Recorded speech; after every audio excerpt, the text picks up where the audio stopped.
प्रश्न नहीं आता है तो क्या करेंगे। कल एक बच्चे ने सवाल पूछा कि सर हमसे प्रश्न आता ही नहीं है तो हम क्या करें। देखिए इसका जवाब तो बड़ा सामान्य से हो जाएगा, भैया छोड़ के आ जाओ, छोड़ के नहीं आना है।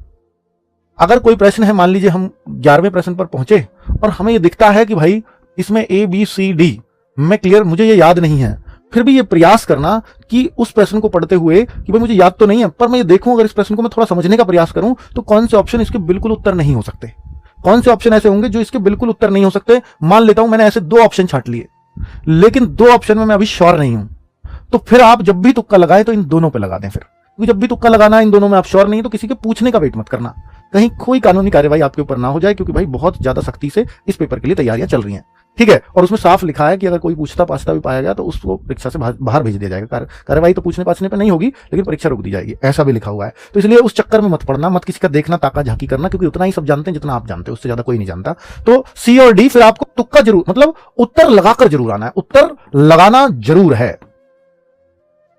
मतलब आपका 100 प्रश्न आएंगे तो 100 के 100 आपके टिक जरूर करके आने हैं।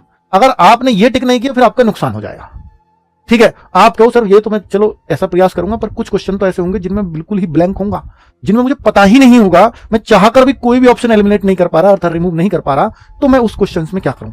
तो फिर मेरा उसमें सलाह है कि अगर आपके ऐसे मान लेता हूं कि 10 क्वेश्चन ऐसे हैं जिनका अता पता ही आपको कुछ भी नहीं है, तो फिर उस केस में आपको क्या करना है, उसमें तुक्का ऐसे मत लगाना। कुछ बच्चे लाइन लगा देते हैं, A अगले में B फिर C, देखो कितनी अच्छी लाइन बन रही है, ऐसे लगा देते हैं। भाई ये नहीं करना आपको ये करना है सारे ऑप्शंस देखना और उनमें एक काम कर लेना कि या तो 10 के 10 प्रश्न में A भर के आ जाना, या 10 के 10 में B भर के आ जाना, या 10 के 10 में C भर के आ जाना, या D भर के आ जाना।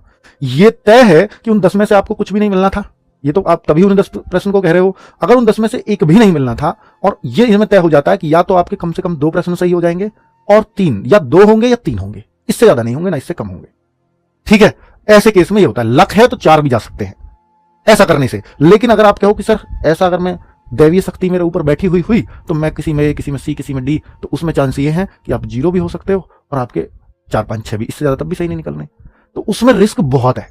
इसमें रिस्क बिल्कुल नहीं है अगर आप ऐसा उत्तर लगाते हो। तो ये मेरा आपको सुझाव है, अगर आप कोई भी ऑप्शन एलिमिनेट नहीं कर पा रहे तब ये चुनना। अगर आप किसी प्रश्न में एक कोई सा ऑप्शन एलिमिनेट कर पा रहे हैं, 3 में तुक्का लगाना, फिर 3 में से लगाना कुछ भी। समझ में आई बात? चलो।